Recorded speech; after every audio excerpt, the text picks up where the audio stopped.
Olá, minha irmã e minha irmã, eu sou o Padre Marcelo da Diocese de Taubaté. Hoje é dia 5 de dezembro de 2022 e vamos lembrar o que nós ouvimos ontem na missa quando celebrávamos o segundo domingo do tempo do Advento.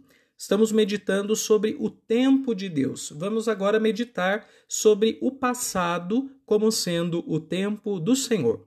Bora refletir.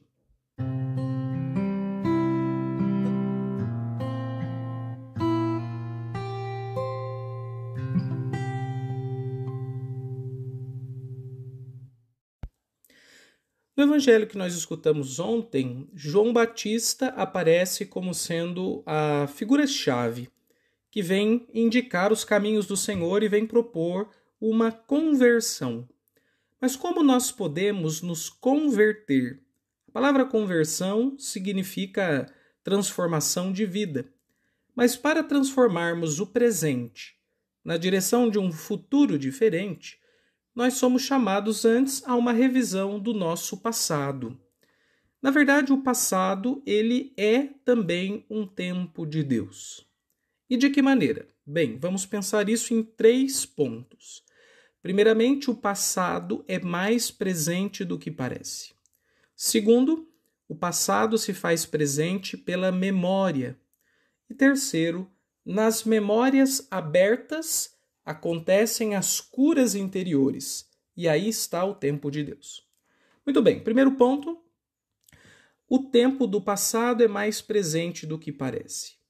Ora, quando nós frequentamos a terapia, ou quando, mesmo sem nenhum tipo de análise, nós procedemos de uma determinada maneira, é possível que a gente perceba, que a gente capte que o nosso comportamento, a nossa fala, a nossa performance diz respeito à nossa história familiar com os nossos pais, a nossa história de educação na escola, a nossa história religiosa na igreja e assim vai. Nós somos moldados por aquilo que fizeram de nós, que fizemos de nós, nós somos uma história. Tudo aquilo que dizemos, fazemos, sentimos, nossa presença no mundo, no fundo, é o resultado de uma história. Uma biografia. Se eu pudesse usar uma imagem, eu usaria a seguinte imagem. Imagine a gente entrando numa grande sala em que nas paredes nós encontramos vários relógios que correspondem a várias etapas da vida da gente. O primeiro relógio, quando nós nascemos, e depois o último relógio, que seria o momento do presente. Então, entre o primeiro, o dia do nosso nascimento, ou até antes, se vocês preferirem, quando a gente estava na barriga da nossa mãe, e esse último relógio, que é o agora, vários relógios estão nas paredes representando momentos da vida da gente que nos marcaram, coisas que foram decisivas, mesmo que elas permaneçam inconscientes. Se nós fôssemos olhar essa galeria de relógios, um a um, notaríamos que alguns relógios estão parados, e outros relógios estão em horários diferentes do horário presente. E alguns relógios, mesmo os mais antigos, estão seguindo o compasso do agora. O que isso nos revela? Nos revela que parte daquilo que nós somos é uma fixação do passado.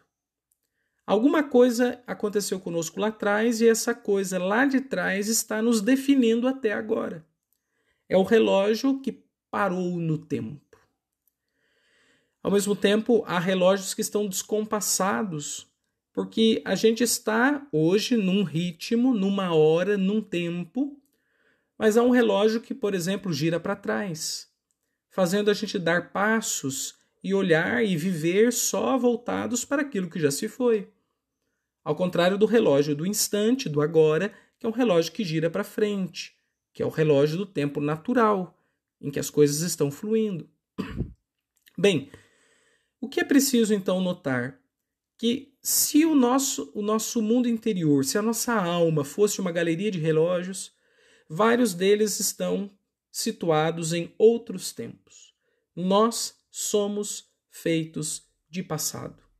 E não só de lembranças, mas um passado que ainda está atuante. Um medo, um trauma, um desejo, uma vontade, uma incerteza, um imperativo interior, o que seja.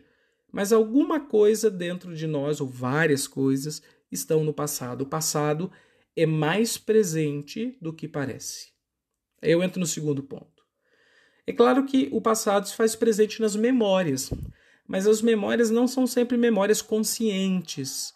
Elas também são memórias inconscientes, coisas que foram sedimentadas, depositadas no nosso coração e que ficaram ali. E que estão ali até hoje e precisam de transformação, de cura. Quando nós queremos curar o nosso passado, nós precisamos, primeiramente, acessar as nossas memórias. Precisamos entrar naquele mundo de antes, imaginariamente retomar aquelas circunstâncias, enfrentá-las e curá-las. É claro que existem vários tipos de abordagem para a gente fazer curas de questões passadas, né? Existem abordagens indiretas em que a gente não entra assim frontalmente naquela memória, porque às vezes ela é muito dolorida e a gente nem consegue acessá-la assim diretamente. Mas em algumas circunstâncias a gente precisa se lembrar diretamente e confrontar aquela nossa memória e deixar esta memória aberta. Então voltemos à galeria dos relógios. Se o relógio está parado ou ele está descompassado, o que nós fazemos? Nós tiramos o relógio da parede e nós fazemos um trabalho de relojoeiro. Só que o relojoeiro da nossa história, na verdade, é mais de uma pessoa. Somos nós mesmos, em primeira instância, sujeitos da nossa própria vida, mas também é Deus e todas as pessoas que a gente coloca na nossa vida e que também nos ajudam. Então a gente tira o relógio da parede, olha para a memória, recorda o que aconteceu e partilha com alguém, ou reza a Deus, ou escreve um diário, ou então leva para terapia, ou fala numa direção espiritual, ou numa confissão. E daí, com a ajuda de Deus, de alguém e com o nosso próprio trabalho, nós vamos desmontando a memória, para a gente ver aonde é que está engasgando aquele relógio. Então, o enfrentamento da memória é uma dimensão importante quando a gente quer fazer uma cura e fazer com que o passado não seja só o lugar do trauma, do problema, da insegurança, da crença limitante, mas dizer que o passado é também um espaço de potência. E acessar o passado não é só derramar lágrimas, mas é também renovar sorrisos. Muito bem, aí eu chego no terceiro ponto da minha reflexão. No que diz respeito a Deus, nós somos chamados a deixar memórias abertas. Abrir as memórias para que Deus as acesse. Então, talvez não seja nem necessário a gente ficar mastigando, remoendo uma coisa que aconteceu no passado. Não é nesse sentido que eu uso a expressão recordar ou fazer memória. Eu digo que é preciso lembrar, e de modo geral, de modo genérico, e pegar essa memória e dizer para Deus: Senhor, eu deixo que o Senhor entre nessa minha história, nesse meu sentimento, nesse acontecimento. Vem e me ajuda a fazer uma transformação. E quando a gente abre a nossa memória para Deus, Ele vai fazendo trabalhos dentro de nós. Ele vai transformando também. Não magicamente, mas por processos interiores. E Deus vai produzindo em nós, pela ação do Espírito Santo, intuições, sugestões, sentimentos, movimentações da mente, do coração, do ser humano como um todo. E esses movimentos que acontecem, sobretudo no espaço da oração, geram para nós, primeiramente, um encontro muito forte com Deus e um encontro das nossas memórias com Deus. E quando as nossas memórias abertas, porque nós permitimos que elas fossem abertas, são acessadas pelo Senhor, o que acontece é então que Deus vai trabalhar em nós, junto conosco e junto com as pessoas que nos circundam. Nessa hora, o passado se torna tempo de Deus. Então, onde é que está Deus no passado?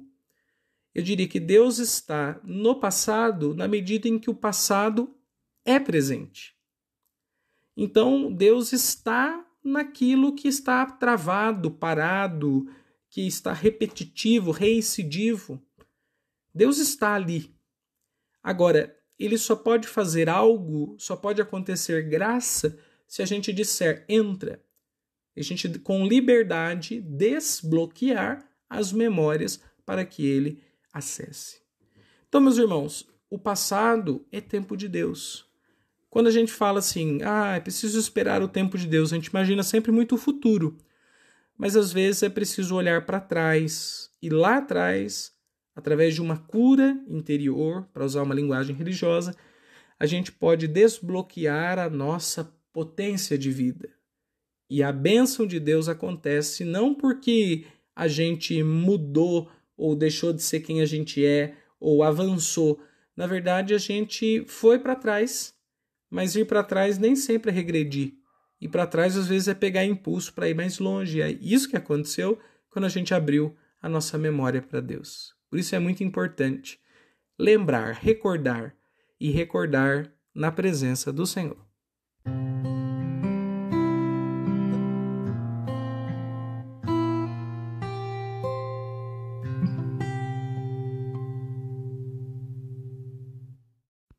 Nós estamos começando mais uma semana e o meu convite, minha proposta para você é que você faça um exercício de cura de memória. E o que você vai fazer? Suponha que você tenha na sua casa fotografias antigas reveladas. Talvez se você for bem mais jovem, você tem algum arquivo, uma pasta no seu computador com fotografia ou no seu celular. Convido que você faça uma revisão num tempo tranquilo, talvez num domingo à tarde, num sábado à noite. Pegue o máximo de fotos que você conseguir, desde que você nasceu até hoje, e vá olhando para tudo que você viveu e o que aquelas fotos te recordam, e vai rezando na medida em que você for vendo as fotografias. E no final, escolha, desde o seu nascimento até hoje, 10 a 15 fotografias que representem a sua história com Deus. Talvez essas fotos não estejam reveladas, como eu disse.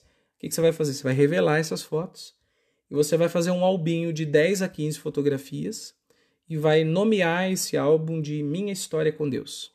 Claro que a gente poderia fazer uma história muito mais longa, usar muito mais fotos, mas a minha sugestão de 10 a 15 fotos é o seguinte, que a gente penere bem e selecione realmente os momentos assim mais decisivos da nossa história, que podem ter sido momentos muito felizes, podem ter sido momentos muito tristes.